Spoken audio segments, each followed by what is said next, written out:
ગુજરાતની અંદર સ્થાનિક સ્વરાજ્યની ચૂંટણીની અંદર ઘણા બધા આપણે અપસેટ જોયા કે જ્યાં કોઈ એક તાલુકા પંચાયત છે જો ભારતીય જનતા પાર્ટી બનાવતી હોય તો એમાંથી પ્રમુખ છે કોંગ્રેસના બનતા હોય, ક્યાંક આમ આદમી પાર્ટીના બનતા હોય, તો સામે પક્ષે એવું પણ જોયું છે કે જ્યારે કોઈ તાલુકા પંચાયત આમ આદમી પાર્ટી બનાવે છે તો સામે પક્ષે એમને પ્રમુખ ભારતીય જનતા પાર્ટીના બને કે મળે. આવી જ હવે એક વાત સામે આવી છે વાવ થરાદ જિલ્લાની અંદરથી કે જ્યાં આમ જોવા જઈએ તો બનાસકાંઠા આખો જિલ્લો કોંગ્રેસનો ગઢ માનવામાં આવે છે. ભલે કોંગ્રેસે આ વખતે ત્યાં સારું પ્રદર્શન ન કર્યું પણ આ વખતે પ્રમુખ પણ જે કોંગ્રેસ છે તેમના જ બનવાના છે. હવે કઈ બેઠકની વાત કરી રહી છું તેમની વિગતે ચર્ચા કરીએ. નમસ્કાર, આપ જોઈ રહ્યા છો નિર્ભય ન્યૂઝ અને હું છું આપની સાથે રિદ્ધિ.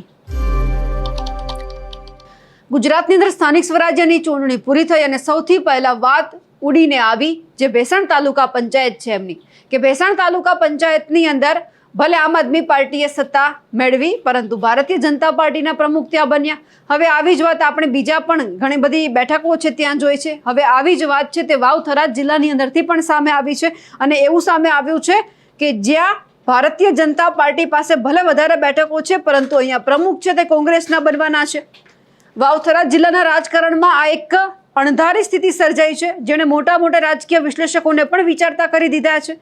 ધરણીધર તાલુકા પંચાયતની ચૂંટણીના પરિણામોએ લોકશાહીમાં આંકડા કરતા અનામતના સમીકરણો કેટલા મહત્વના છે તેનો જીવતો જાગતો પુરાવો આપી દીધો છે. સંખ્યાબળ ભાજપ પાસે વધારે છે પણ સત્તા કોંગ્રેસના હાથમાં જવાની છે. તાલુકા પંચાયતની કુલ 16 બેઠકોમાંથી ભાજપે 12 બેઠકો પર ભવ્ય વિજય મેળવીને સ્પષ્ટ બહુમતી હાંસલ કરી છે. તેની સામે કોંગ્રેસ માત્ર 2 અને અપક્ષ 2 બેઠકો પર સીમિત રહ્યા છે. સામાન્ય સંજોગોમાં ભાજપનો પ્રમુખ બનવો નિશ્ચિત હતો પરંતુ અહીં અનામતના પેચમાં ભાજપ ફસાયું છે. પ્રમુખ પદની બેઠક એસસી એટલે કે અનુસૂચિત જાતિ મહિલા માટે અનામત રાખવામાં આવી છે. ભાજપના તમામ 12 વિજેતા ઉમેદવારોમાંથી એક પણ એસસી મહિલા નથી કારણ કે જોડિયાળી બેઠક પર ભાજપના એસસી મહિલા ઉમેદવારનો પરાજય થયો છે. નીલાબેન સોઢા એકમાત્ર વિજેતા હતા એસસી મહિલા ઉમેદવાર તરીકે.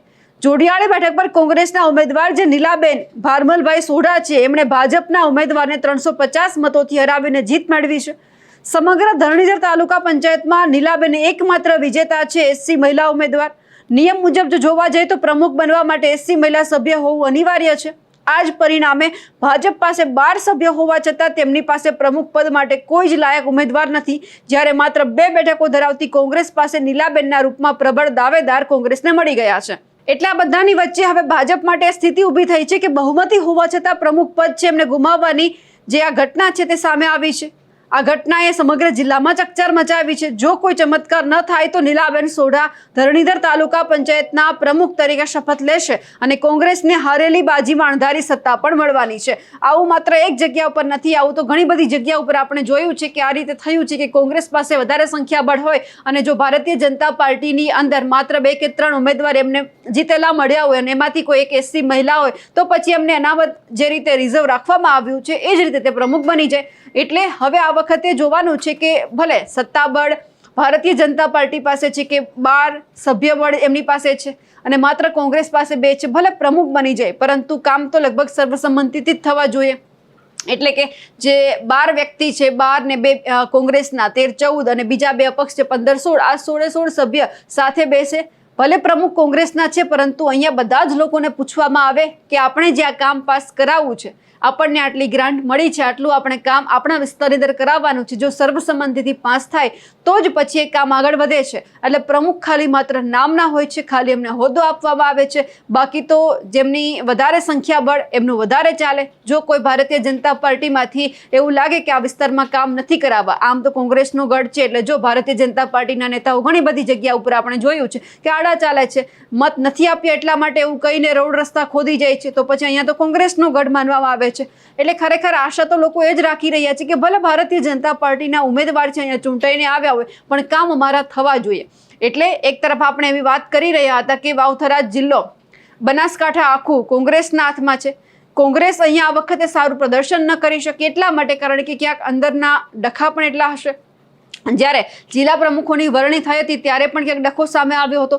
ગેનીબેન ઠાકોરને જે ગુલાબસિંહ રાજપૂત છે એમને જિલ્લા પ્રમુખ બનાવવા હતા અને એમના જે જિલ્લા પ્રમુખ પૂર્વ હતા તેમાં ક્યાંક નારાજગી જોવા મળી હતી. એટલે સ્વાભાવિક છે કે ચૂંટણી ટાણે જે અંદરનો ડખો હોય છે ચરમસીમાએ આવતો હોય છે, અંદરખાને ક્યાંક મહેનત ન કરવી કારણ કે ઘણી બધી વખત આપણે જોયું આખો મુદ્દો ઉઠ્યો હતો, જે પૂર્વ જિલ્લા પંચાયતના કોંગ્રેસના પ્રમુખ હતા એવું કહી રહ્યા હતા કે રિપીટ કરવાની જો વાત હોય તો પછી ઘણી બધી જગ્યા ઉપર કરવામાં આવી છે, તો મને કેમ રિપીટ ના કરવામાં આવ્યો? ગુલાબસિંહ રાજપૂતને કેમ જિલ્લા પ્રમુખ બનાવવામાં આવ્યા? મેં તો આખી લોકસભા બેઠક જીતાડી છે, મેં મારા કાર્યકર્તાઓને કામે લગાવ્યા હતા, એટલે જ ગેનીબેન ઠાકોર જે જીત્યા હતા.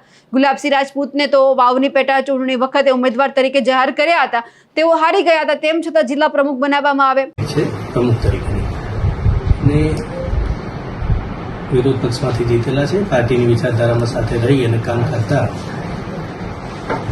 યોગ્ય હશે તો એમને આપણે લઈને આગળ જે પાર્લામેન્ટરી બોર્ડમાં નક્કી થશે એ પ્રમાણે આપણે કામ કરીશું. છે પ્રમુખ તરીકે ને વિરોધ પક્ષમાંથી જીતેલા છે. પાર્ટીની વિચારધારામાં સાથે રહી અને કામ કરતા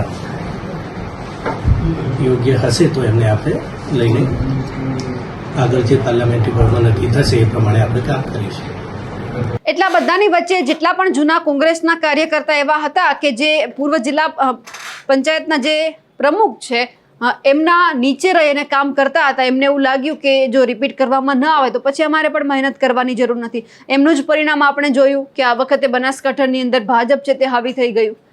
હવે જે આ માહિતી સામે આવી છે, હવે જે આ ઘટના સામે આવી છે, તેમને લઈ આપ શું માનો છો? કમેન્ટ કરીને ચોક્કસથી જણાવજો. સાથે જ અમારી નિર્ભય ન્યૂઝ ચેનલને લાઇક, શેર અને સબસ્ક્રાઇબ કરવાનું ભૂલશો નહીં. નમસ્કાર.